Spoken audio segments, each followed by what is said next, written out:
네, 안녕하십니까. 대작가입니다. 오늘은 버그만 스트리트 125에 대한 영상을 만들었습니다.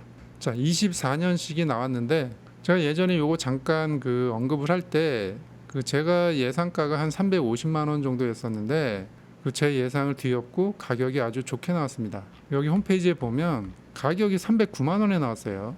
309만 원이면 가격이 정말 잘 나온 거거든요. 스즈키 홈페이지가 이 자료를 디테일하게 제공을 잘하기 때문에 와서 한번 이렇게 쭉 보세요. 홈페이지에서 쭉 살펴봤는데 제가 느낀 점을 설명해 보겠습니다. 이 버그만 스트리트 125는 극초 가성비를 실현한 모델이다. 저는 이렇게 생각이 들었습니다. 첫 번째가 내구성, 두 번째가 정비성, 세 번째가 경제성. 가성비가 좋으려면 기본적으로 내구성, 정비성, 경제성이 좋아야 되는데 그거를 뛰어넘은 극초 가성비를 실현한 겁니다.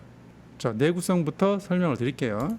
여기에 장착된 엔진은 SEP 알파 엔진이에요. 거의 좀비 엔진에서도 진짜 찐 좀비 엔진입니다. 이렇게 얘기하면 잘 이해가 안 되겠죠. 자, 제가 2020년 10월에 업로드한 영상을 보신 분들이 있을 거예요. 배달에 최적화된 공랭 엔진 스쿠터는 뭐가 가장 좋으냐, 이런 영상이에요.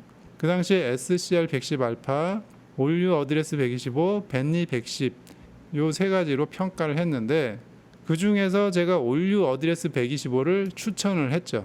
요 놈을 추천한 이유는 SCR 110 알파는 킥스타터가 없고 그리고 이제 출력이 조금 떨어지고 조금 이제 속도가 조금 답답하다는 얘기예요. 그리고 벤리 110은 브레이크가 앞뒤가 전체가 다 드럼이에요. 그런데 이 올류 어드레스 125는 킥스타터도 달리고 출력도 SCR 110보다 더 좋고 브레이크도 앞에는 디스크고 그 당시에 이 어드레스가 알려지지가 않아서 가격도 또 좋았었거든요.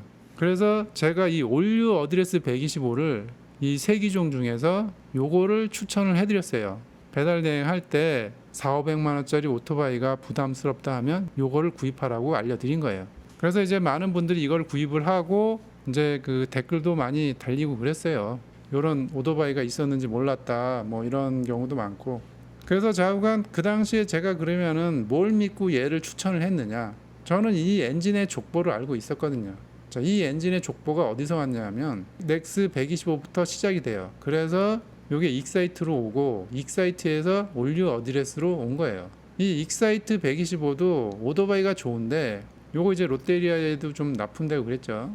요것도 많이 알려지지가 않았어요.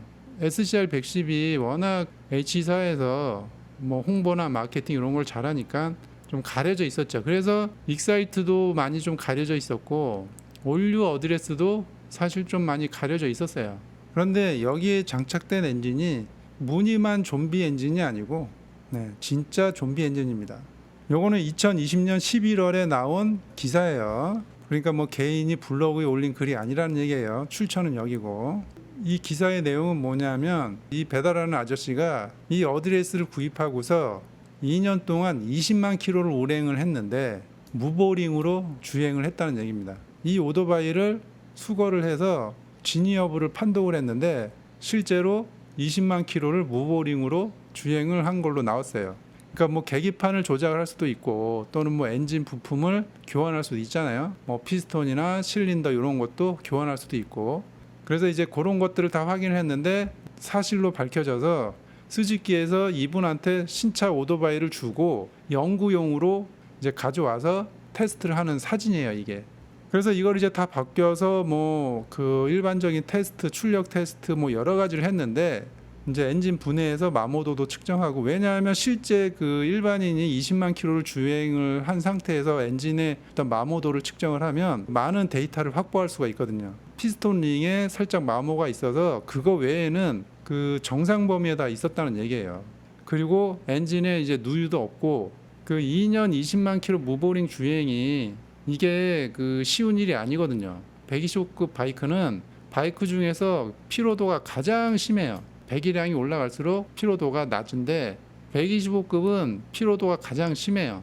사실 10만 킬로 무보링 주행에도 잘 만든 엔진에 속해요. 부하도 많이 가고 RPM도 많이 써서 10만 킬로만 뭐 엔진 수리 없이 주행해도 잘 만든 엔진에 속합니다. 그래서 요게 A급이에요, A급 사실은.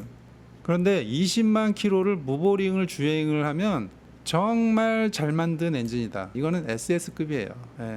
자동차로 치면 50만, 60만 킬로 달렸다고 보시면 되는 거예요. 그래서 이 기사가 나간 이후에 좀 재밌는 일들이 좀 벌어졌어요. 그 10만 킬로 이상 탄 차들이 이제 스즈키에 이제 문의를 많이 한 거예요. 스즈키에 전화도 많이 하고 본인 차도 좀 있으면 20만 킬로 되는데 신차 교환해 주냐 이런 그 문의 전화가 상당히 많이 왔다고 합니다. 어쨌거나 이 SEP 엔진은 정말 잘 만든 엔진이다. 그래서 제가 이 SEP 엔진을 찐 좀비 엔진이다. 이렇게 설명을 드린 겁니다. 그런데 이 버그만 스트리트 125에 장착된 엔진은 거기에서 또 업그레이드를 했어요. 어떻게 했느냐? 우선은 스타트 모터를 없애고 발전기로 시동을 하는 시스템으로 이제 바뀐 거예요. 쉽게 말하면 이제 PCX 보면은 발전기로 시동하고 발전기로 이제 충전하고 하잖아요. SEP 엔진이 이렇게 이제 업그레이드가 됐습니다.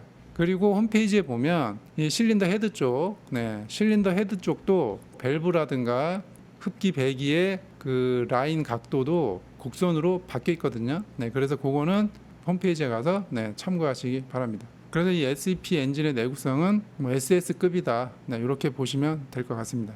그 다음에 이 정비성에 대해서 좀 설명을 드릴게요. 사실 이 정비성은 순행 엔진보다는 공냉 엔진이 정비성은 사실 탁월하죠. 정비 시간도 그렇고 엔진을 정비한다 그러면 거의 뭐 순행 엔진 대비 거의 뭐 반토막이 나옵니다. 시간이. 정비 시간이 단축이 된다는 거는 결국은 뭐 이 돈이 절약이 되는 거죠. 자, 대표적인 예를 들어서 그 타이어나 어떤 이 브레이크 슈를 교환을 한다고 가정을 하면 일반적인 공냉이나 순행 엔진 스쿠터 기준으로 보면 우선 이 머플러를 탈거를 하고 그 다음에 리어 쇼바도 탈거하고 뭐 스윙암 또 탈거, 브레이크 갤리퍼 탈거 여기까지 가야 이제 바퀴 휠너트를 분해를 할 수가 있잖아요. 그런데 이 버그만 스트리트 125는 여기서부터 이거를 다 생략을 하고 휠너트만 분해하면 돼요. 요게 이제 뒤에 타이어 부분인데 요거 휠너트 하나만 풀면 타이어가 그냥 쑥 빠집니다. 여기에 자세히 보시면 머플러가 라인이 이렇게 좀 밖으로 좀 살짝 나와 있죠. 일반적으로는 여기서 일자 라인으로 가기 때문에 쇼바가 하나짜리도 머플러는 기본적으로 탈거를 해야 돼요. 근데 얘는 각도를 여기를 좀 휘어놨어요. 이 휠이 나올 수 있는 공간을 확보를 한 거죠. 이런 게 이제 정비성을 극대화했다고 보시면 되는 겁니다. 할 거면 이렇게 확실하게 정비성을 개선하는 게 좋죠. 그리고 이제 마지막으로 이제 경제성. 이 부품값이 타사 순정 부품 기준으로 최저가를 보장할 정도로 부품값이 쌉니다. 이 내부에서는 서로 이 부품값도 다 알고 있을 거라고요. 이 차량을 극초가성비를 실현하기 위해서 부품값을 내려서 싸게 이제 공급한다는 건데 이런 거 같은 경우는 스즈키 코리아에서 결심하지 않으면은 할 수 없는 일이거든요. 그런데 뭐 어쨌거나 소비자는 부품값 싸면 좋은 거 아닙니까? 그래서 이런 거는 칭찬해 줘야 된다. 그래서 제가 이 경제성을 집어넣은 겁니다. 그리고 연비가 55.6km가 나왔는데 제가 볼 때는 이제 뭐 막 주행하면 한 40에서 한 45는 나오지 않을까. 이 정도면은 연비가 잘 나온다고 볼 수가 있죠. 그래서 이것도 제가 경제성에다가 집어넣습니다. 이 버그만 스트리트 125를 살펴본 바로는 극초 가성비를 실현했다. 내구성, 정비성, 경제성. 요거로는 지금 현재 따라올 차가 없는 것 같아요. 뭐 아무래도 뭐 ABS, TCS, 스마트키 뭐 이런 게 들어가면 좋죠. 그런데 이런 게 들어가면 가격이 어차피 또 450에서 500까지 올라가요. 450대 있는 애들은 어차피 순행이기 때문에 공냉 엔진과 비교하기는 어렵다. 그래서 리터급 오토바이는 리터급끼리 얘기를 하고 300급 스쿠터는 300급 스쿠터끼리 얘기를 하고 순행 스쿠터는 순행끼리 경쟁을 하고 얘는 공냉 125끼리 이제 경쟁을 해야 되는 거죠. 오늘은 버그만 스트리트 125에 대해서 알아봤는데 구입해서 한 20만에 도전하실 분은 한번 해보세요. 혹시 압니까? 스즈키에서 신차 교환해 줄지. 해주면 좋고. 2년 20만 정도 타려면 하루에 274km를 타야 2년 20만이 나오네요. 하루에 274km 그 운행할 자신 있으신 분들은 한번 도전해 보시기 바랍니다. 오늘은 여기까지 하겠습니다.